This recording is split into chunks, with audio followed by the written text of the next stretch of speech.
And welcome in, everybody. Doug Holton at GulfSportsNet.com.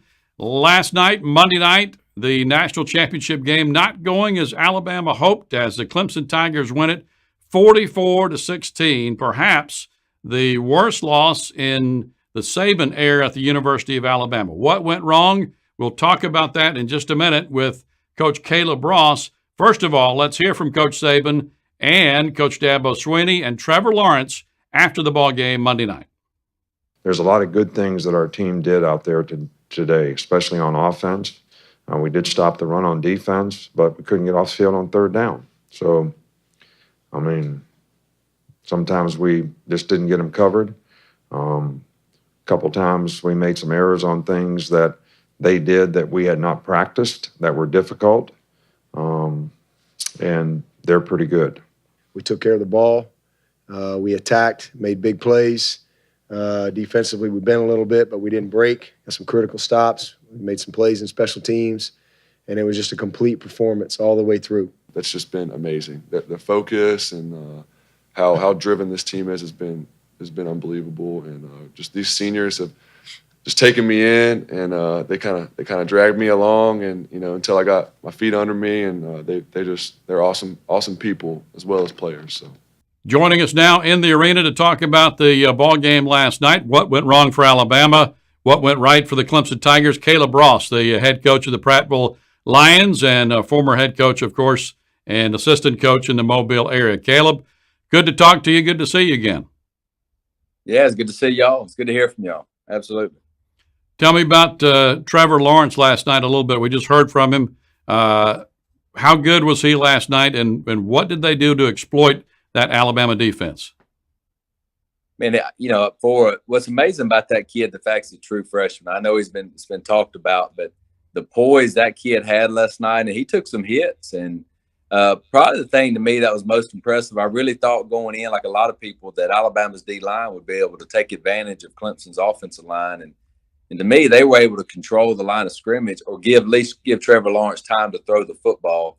And I think what that allowed is then Alabama had to bring pressure if they were going to get to him, which allowed all the one-on-one matchups that Clemson had. And man, it just seemed, quite frankly, that Alabama just couldn't cover some of their receivers one-on-one. They played great first down defense, second down defense, but 3rd and 12 came, and man, they struggled getting Clemson off the field. And man, they really burned them. And man, it's just really impressive what Clemson did to really take control of that football game.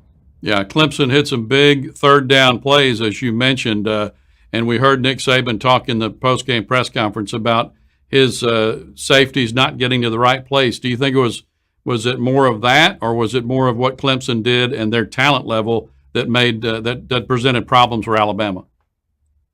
Well, I think first of all, what you said, the talent level, man, they've got 2 or 3 guys that are 6'4", 6'5". Then they got some quicker guys in the Renfro and the Maury Rogers kid. Man, I think it's the first time Alabama's matched up with a complete group of wide receivers that have probably overall more talent than anything they had in the secondary. And Alabama's got talented guys, but so I definitely think the talent's probably the main thing. But there were times last night when, man, you saw Alabama do some things on defense that are really kind of uncharacteristic of Saban teams.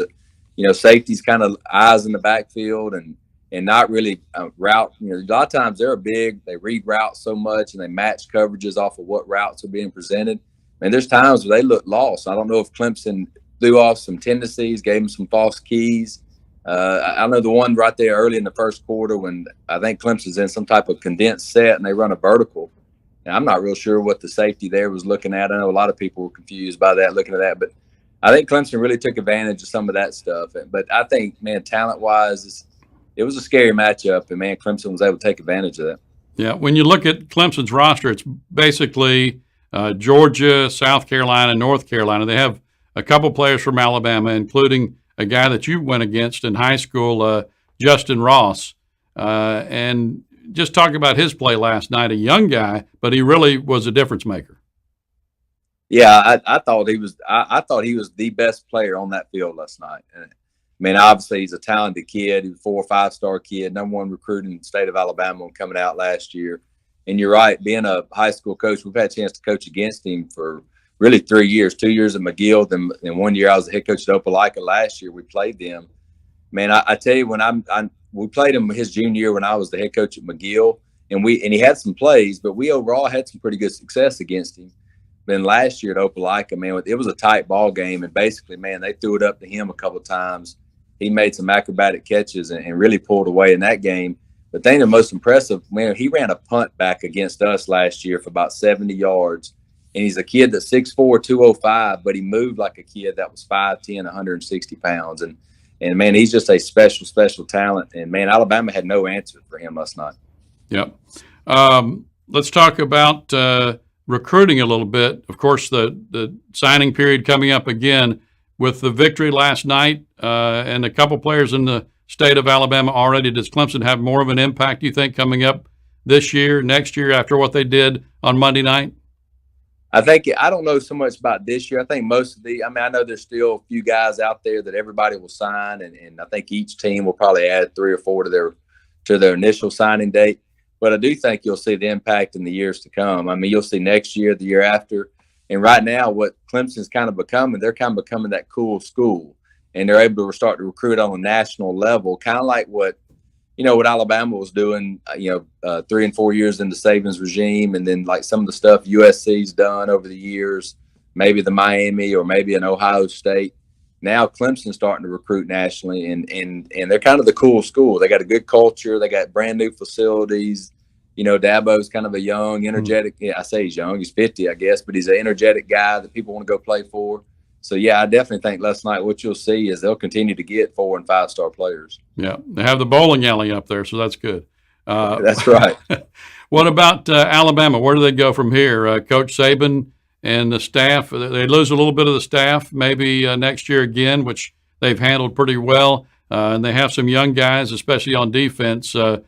What do you see in the future for Alabama? They rebound pretty quickly, I guess. Yeah, I think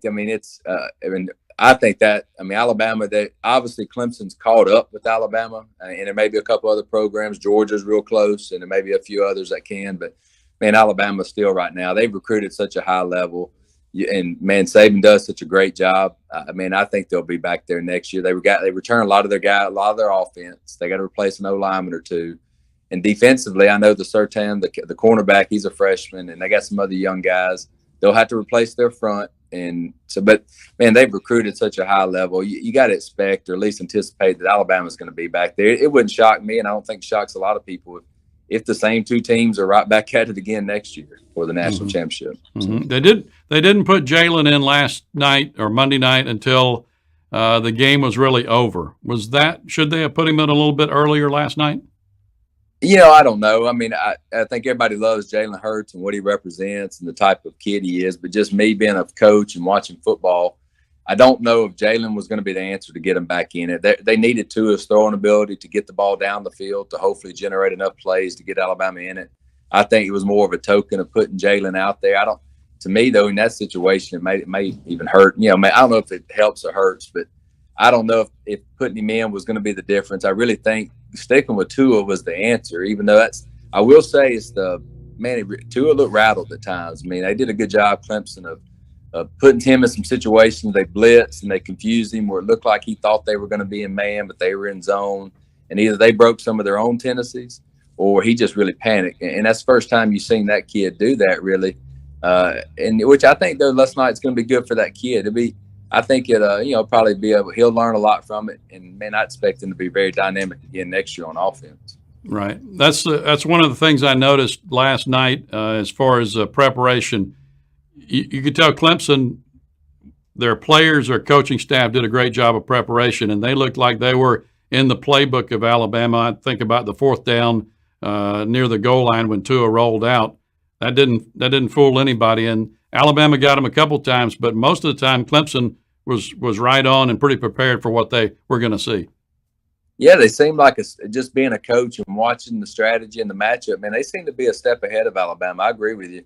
And you read a lot of stuff, and the job that Brent Venables does, DC, and man, he's well respected. And one of the things he's known for, he's really good about mixing things up and giving you different looks. And I think that a lot of times, I think he knew his own tendencies, and I think they used that against Alabama because it looked like Tua was immediately recognized blitzes and threw balls expecting to get a certain type coverage or expecting to get a reaction by the defense, and Clemson had them fooled. Man, they played on their own tendencies, what it looked like to me. And you're right, they had an answer, and you can question play call, and I think everybody wonders when you got inches to go, some of the calls, but man, it's easy to second guess yourself after the fact. But man, I really thought Clemson, they were more prepared. I mean, you'd hate to use that because you never know a thing, but they were. It was obvious. Alabama looked really kind of confused all night and just really looked out of sorts. You don't see that much from them since Saban's been there. Yeah, you don't. And the first interception kind of set the tone for the Clemson touchdown. Well, Caleb, appreciate you being with us. Interesting national championship, interesting football season, and we wish you good luck with the Prattville Lions as you head toward the 2019 campaign. Hey, thank you, guys. Appreciate it. Thank you, Doug. All right, Caleb Ross, head coach of the Prattville Lions, and we'll have more football as we head towards signing day. Stay with us right here on golfsportsnet.com.